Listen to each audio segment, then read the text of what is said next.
पुरानी अम्मा की कहानी। एक अम्मा नाम की एक बूढ़ी औरत रहती थी। वो दयालु और मेहनती थी। उसका एक ही बेटा था जो शहर में काम करता था। अम्मा अपनी छोटी सी झोपड़ी में अकेली रहती थी, लेकिन गांव में हर कोई उसका सम्मान करता था।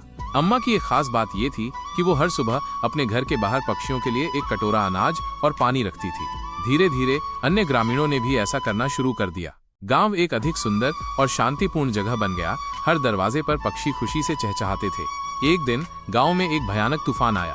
पेड़ उखड़ गए, फसलें नष्ट हो गईं और कई पक्षियों के घोंसले खो गए। ग्रामीण अपनी समस्याओं को ठीक करने में व्यस्त थे, लेकिन अम्मा ने अभी भी पक्षियों को खिलाना बंद नहीं किया। उन्होंने ग्रामीणों से कहा, अगर हम संघर्ष कर रहे हैं तो ये छोटे जीव भी कर रहे हैं। हमें सभी की देखभाल करनी चाहिए। उनके शब्दों ने ग्रामीणों के दिलों को छू लिया। यहाँ तक कि जब उन्होंने अपने घरों की मरम्मत की, तब भी उन्होंने पक्षियों को खिलाना जारी रखा।